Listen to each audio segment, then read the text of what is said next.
ननंद है कि लालच का कुआं जो कभी भरता ही नहीं है। मम्मी जी, गर्मी की छुट्टियों को अब ज़्यादा दिन नहीं बचे हैं। बेहतर होता दीदी अभी चली आती। बच्चों के स्कूल खुल जाने के बाद उन्हें वक्त दे पाना बड़ा मुश्किल हो जाएगा। मैं सोच रही हूँ पहले कमरे की सफाई करवा लेती हूँ, फिर एक बार दीदी से फ़ोन करके आने कह दूँगी और उनके आने से पहले बच्चों और उनके लिए उपहार खरीद लूँगी। वैसे भी इस बार बहुत खर्चा हो गया है। रश्मि अपनी सास कमला जी से कहती है।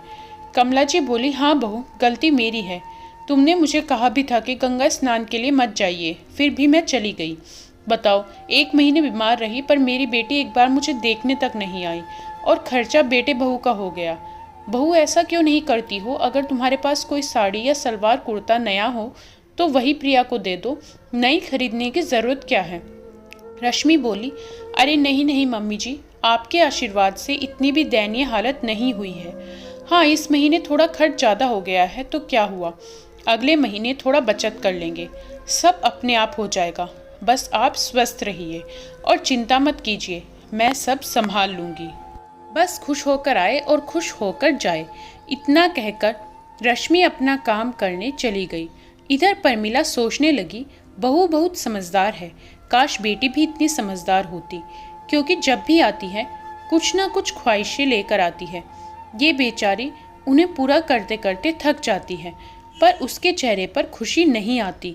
हम भी तो ननंद थे, पर पता नहीं कुछ ननदों का स्वभाव ऐसा क्यों होता है। शाम में मनोज, रश्मि के पति, दफ्तर से लौट कर आए और बोले, अरे माँ, इस बार छुट्टियों में प्रिया नहीं आई, क्या बात है, कहीं नाराज तो नहीं है? कमला जी बोली, अरे हाँ बहू, मैं तुम्हें बताना भूल गई, प्रिया का फ़ोन आया था, एक बार तुम भी बात कर लेना, उसे लग रहा है कि भाभी ने एक बार भी बुलाई नहीं। रश्मि बोली, हाँ मम्मी जी, रात में मैं आराम से दीदी से बात कर लूँगी। इतना क्या करनी है? सबके लिए चाय बनाने लगी।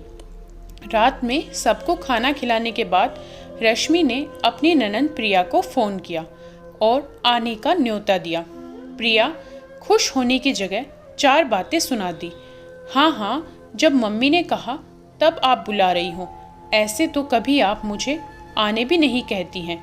प्रिया की बातों को रश्मि ने हल्के में लिया और बात को वही ख़त्म किया। बहरहाल 1 हफ्ते बाद प्रिया अपने बच्चों को लेकर मायके आई। रश्मि के बच्चे बुआ बुआ कहकर गले लग गए। कमला जी धीरे प्रिया को बोली, प्रिया, क्या तुम बच्चों के लिए इस बार भी मिठाई या चॉकलेट कोई उपहार नहीं लाई? प्रिया बोली, अरे बच्चों, तुम्हारे फूफा जी ने तो ढेर सारे उपहार खरीद कर दिए थे, पर मैं लाना भूल गई और ट्रेन में चॉकलेट अच्छी नहीं मिलती हैं। कल शाम में हम बाज़ार चलेंगे, तब तुम्हारे लिए खूब सारी चॉकलेट लेकर आएंगे। कमला जी बोली, 6 महीने साल भर आती हो और हर बार उपहार और चॉकलेट, ऐसे कैसे भूल जाती हो? प्रिया मुंह बनाकर माँ को देखने लगी। रश्मि ने कहा, मम्मी जी, दीदी बच्चों का भला सोचती हैं, तभी चॉकलेट नहीं लेकर आई, वरना देखिए चॉकलेट खा खा कर उनके दांत खराब हो रहे हैं। दीदी, आप मम्मी जी से बात कीजिए, मैं आपके लिए चाय पकौड़े लेकर आती हूँ। इतना कहकर रश्मि अंदर चली गई।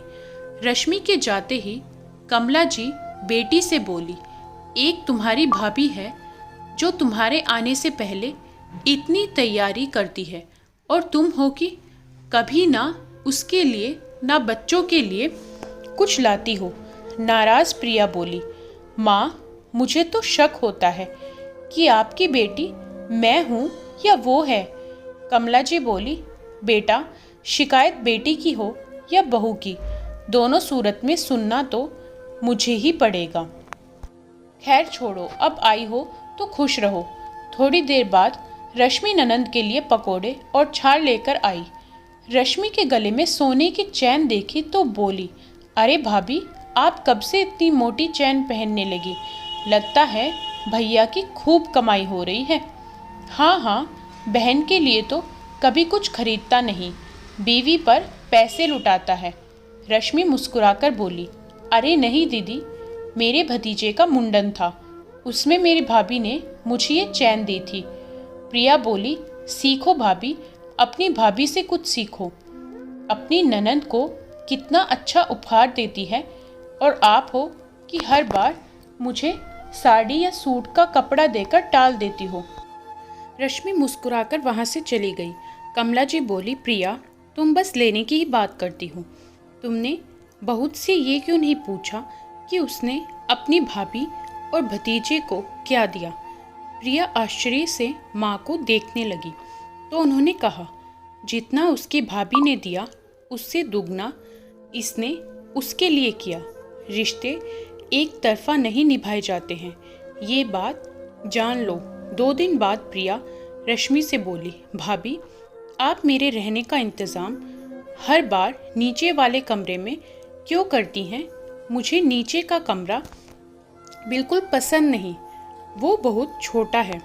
आप माँ का सामान उस कमरे में रख दो और मेरा सामान माँ के कमरे में रख दो। रश्मि बोली, दीदी, 1 हफ्ते के लिए मम्मी जी का सारा सामान शिफ्ट करना सही नहीं होगा, उन्हें बहुत परेशानी होगी। और वैसे भी मैंने सुना है ये आपका ही कमरा हुआ करता था, फिर आपको तो इस कमरे में अच्छा महसूस होना चाहिए। ठीक है, अगली बार से मैं आपका सामान ऊपर वाले कमरे में रखवा दूंगी। तभी कमला जी आई और बोली, प्रिया, 1 हफ्ते के लिए आती हो, फिर क्यों अपनी भाभी को परेशान करती हो? रश्मि मुस्कुराकर वहाँ से चली गई और दोनों माँ बेटी बात करने लगी। प्रिया बोली, माँ, इस बार मैं साड़ी कपड़े लेकर नहीं जाऊंगी। अगर वहाँ मेरी सास पूछेगी क्यों पहाड़ क्या मिला, तो क्या साड़ी कपड़ा दिखाऊंगी?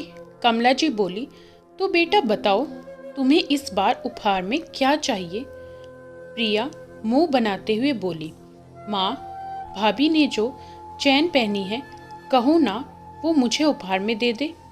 कमला जी बोली, वो तुम्हें कैसे दे सकती है जब वो उसके मायके से मिला है। प्रिया बोली, ठीक है, अगर वो चैन नहीं दे सकती तो आप मुझे कोई सोने का जेवर उपहार में दे दीजिए, वरना अगली बार से मैं नहीं आऊँगी। इतना कहकर वो मुंह फुलाकर बैठ गई। इधर माँ बेटी दोनों की बातें रश्मि के कानों में पड़ी। जब ये सारी बात रश्मि ने मनोज से कही तो मनोज बोले, सोचने वाले और चाहने वाले को कोई रोक नहीं सकता। अब तुमसे क्या छुपा है? प्रिया का मन कभी भी किसी चीज़ से भरता ही नहीं है। जितना उसके पास है उसमें वो कभी खुश रहती ही नहीं और पाने की चाहत उसकी बढ़ती ही जा रही है। ये कोई छोटी बात नहीं है। रश्मि से रहा नहीं गया। उसने प्रिया को बहुत मनाने की कोशिश की। फिर बाद में साड़ी के साथ पायल और बिछिया खरीदकर कमला जी को दिखाई। वो बोली, हाँ ठीक है बहू, वैसे भी उसके पास सोने के जेवर की कोई कमी नहीं है और हर साल वो आती है तो कितने गहने उपहार में दोगी। मुझे तो अपनी बेटी के इस व्यवहार पर शर्मिंदगी महसूस हो रही है। करीब 1 हफ्ते गए। बच्चे रोज़ प्रिया को घूमने की जिद करते और प्रिया कोई न कोई बात कहकर उन्हें टाल देती। एक दिन रश्मि का बेटा राहुल बोला, बुआ जी, आपको आए हुए 1 हफ्ता हो गया, पर आपने हमें ना तो कोई खिलौने दिलवाया, ना ही चॉकलेट लाकर दी। रश्मि ने बेटे को आंखें दिखाया तो प्रिया बोली, अब रहने भी तो भाभी, ज़रूर आप लोग चर्चा करती होंगी, तभी तो बच्चे ऐसा कह रहे हैं। रश्मि ने फिर हंसकर बात टाल दी। देखते ही देखते प्रिया के जाने का समय आ गया। रश्मि ने 1 दिन पहले उपहार भेंट दिया। प्रिया सबके सामने उपहार खोली और मुंह बनाते हुए बोली, ये क्या भाभी, खुद तो सोने की चैन पहनती हो और मुझे चांदी पहना रही हो। अरे देना ही था तो कम से कम सोने की पायल देती। यही है आपका प्रेम। कमला जी बोली, बेटा अब जो भाभी दे रही है प्यार से ले लो। वैसे भी सोने का दाम आसमान छू रहा है, अब कहाँ कोई खरीदना है। चांदी के पायल की शोभा कम नहीं होती है, और वैसे भी सोने को पैरों में नहीं पहनते। क्या ये बात तुम जानती नहीं हो? प्रिया बोली, माँ ये सब पुरानी बातें हैं, अब तो हर कोई सोने की पायल पहनता है। भाभी को छोड़ो, आपने ने भी नहीं सोचा कि कुछ अच्छा उपहार दें? बस बार बार जहाँ बुलाती रहती हो। आपकी बहू को आपकी इज्जत की पड़ी होती तो अपनी चैन खोलकर मुझे दे देती। ऐसे भी आपने अपने सभी जेवर भाभी को ही तो दिए हैं, मुझसे उनके जेवर छुपे हुए नहीं हैं। रश्मि, जो हमेशा इन विषयों पर एक मूक रहती थी, आज उससे भी रहा नहीं गया और वो बोली, दीदी ये अच्छी बात नहीं है। आप अपने ससुराल में अकेली हैं, वहाँ का सब कुछ तो आपका ही है। मेरी या सासू माँ के गहनों पर आपकी नज़र? मैंने ना कभी अपनी माँ या आपकी माँ की चीज़ों पर नज़र रखी। मुझे जितना मिला मैं उसमें खुश हूँ। प्रिया बोली, हाँ हाँ, सब कुछ लेने के बाद बड़ी बड़ी बातें करना तो कोई आपसे सीखे। वो तो मेरी माँ इतनी भोली कि अपना सब कुछ आपके आते ही आपको सौंप दिया। और माँ आप, अरे अगर जेवर अपने पास रखती तो कम से कम बेटी को देने के लिए किसी का मुंह तो नहीं ताकना पड़ता। रश्मि बोली, दीदी आपकी नज़र जिस चैन पर है वो तो मैं आपको देने से रही, क्योंकि ये मेरे भतीजे के पहले फंक्शन का उपहार है। और एक बात, आप मम्मी जी से इस तरह से बात मत किया कीजिए, मुझे बिल्कुल अच्छा नहीं लगता। मैंने तो आपसे कभी शिकायत नहीं की कि आप जब भी आती हैं खाली हाथ में उठाए चली आती हैं। प्रिया बोली, देखा माँ, आप कहती हो आपकी बहू समझदार है। अरे आपकी बहू बहुत चालाक है। आपके सामने आपकी बेटी को 4 बातें सुना रही है और आप कुछ नहीं बोलती हैं। रश्मि बोली, हर बात में आप मम्मी जी को क्यों ले आती हैं? लालच आपके मन में उठा तो हर सवाल का जवाब आप अपनी माँ से क्यों पूछती हैं? आज तक मैं रिश्तों को बचाने के लिए चुप रही, पर आपने मेरी चुप्पी गलत फ़ायदा उठाया, जो अब मुझे बिल्कुल बर्दाश्त नहीं होगा। कमला जी बोली, बेटा अब सब कुछ तुम्हारे भाई भाभी का ही है। अगर मैं उनका विरोध करूंगी तो मेरा बुढ़ापा खराब हो जाएगा। आखिर मेरी सेवा यही लोग करते हैं। अगर ये नाराज़ हो गए तो सोच लो, तुम्हें मेरी जिम्मेदारी उठानी पड़ेगी। क्या तुम उसके लिए तैयार हो? प्रिया बोली, माँ ये कैसी बातें कर रही हो? लड़की की माँ क्या बेटी के ससुराल जाकर रहती है? लोग क्या कहेंगे? फिर मैं अकेली, मेरी सास भी है, मैं क्या क्या संभालूंगी? तभी रश्मि बोली, क्यों दीदी, माँ बुढ़ापे तक अपने बच्चों का बोझ उठा सकती है, तो क्या बेटी अपनी माँ को अपने घर कुछ दिन नहीं रख सकती? क्या बेटी हमेशा लेने के लिए होती है? माँ के प्रति उसका कोई फर्ज नहीं होता? गुस्से से प्रिया अपने कमरे में जाकर बैठ गई और जाने की जिद करने लगी। शाम तक बेटी की बातों से माँ थोड़ा दुखी थी, तो रश्मि बोली, मम्मी जी क्या बात है, आप इतनी दुखी क्यों होती हैं? औरत का जेवर उसका पति, उसका घर परिवार होता है।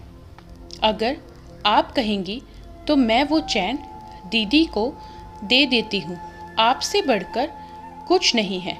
कमला जी बोली, बहू कौन कहता है कि बस बैठी हूँ समझदार होती हैं? मेरी बेटी तो कितने पैसों में खेल रही है, फिर भी हर वक्त दूसरे की चीज़ों पर ही उसकी नज़र रहती है। तुम्हारे ससुर जी सही कहते थे कि हमारी बहू लाखों में नहीं करोड़ों में एक है। प्रिया अभी नासमझ है, उसकी बातों को अपने दिल से मत लगाना। जिस रोज बेटी की माँ या तुम्हारे जैसी बहू आएगी तब उसे समझ में आएगा कि यहाँ पैसों और जेवर से बड़े रिश्ते होते हैं। रश्मि तो एक पल को चैन देने के लिए मान भी गई, परंतु मनोज बोला, हर बार उसकी जिद को पूरा करना मतलब गलती को बढ़ावा देना हो जाएगा। प्रिया से बोली, दीदी कई बार इंसान दूसरे की चीज़ों पर नज़र रखता है और दूसरों का प्यार और सम्मान खो बैठता, क्योंकि उसका सारा ध्यान तो दूसरे की चीज़ों पर रहता है, फिर वो अपनी चीज़ों की देखभाल नहीं कर पाता। मेरे लिए मेरा परिवार और ये रिश्ते बहुत मायने रखते हैं। मैं नहीं चाहूँगी कि कभी आप यहाँ से नाराज़ होकर जाएं। हाँ, बस इतना कहूँगी कि चीज़ों से ज़्यादा आपके लिए आपकी माँ और आपके भाई का प्यार मायने रखना चाहिए, ना कि जेवर। कमला जी ने बड़े प्यार से अपनी बहू के सर पर हाथ फेरा तो प्रिया को एहसास हुआ कि वो मायके से जेवर तो लेती रही, पर कहीं ना कहीं अपनी माँ का भरोसा और प्यार खो बैठी। वो कुछ कहती उससे पहले ही कमला जी बोली, ईश्वर तुम्हें संतोष और रिश्तों को समझने की ताकत दे। अब इतना ही दे सकती हूँ, क्योंकि अब तुम्हारी माँ के पास इससे ज़्यादा कुछ नहीं है। कुछ लोगों को अपनी भूल का एहसास बहुत जल्दी हो जाता है, कुछ लोगों को देरी से होता है। प्रिया को भी अपनी भूल का एहसास हुआ कि अपने पास सब कुछ होते हुए भी उसने अपनी भाभी के गहनों पर नज़र रखी, जिसके कारण उसके मायके से दूरियां बन गई। पर धीरे धीरे समय बीता, उसने अपनी गलती के लिए सबसे माफ़ी मांगी और अपनी भूल सुधारी। इन सब चीज़ों में रश्मि को सास और मनोज का भरोसा और साथ मिला, जो सबसे ज़्यादा महत्वपूर्ण था। दोस्तों, रिश्तों गहनों से ज़्यादा अनमोल होते हैं।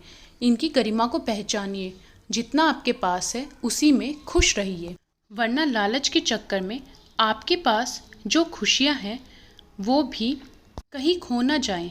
आपको ये कहानी कैसी लगी कमेंट करके बताएं। वीडियो को लाइक करें, शेयर करें और चैनल को सब्सक्राइब करना ना भूलें।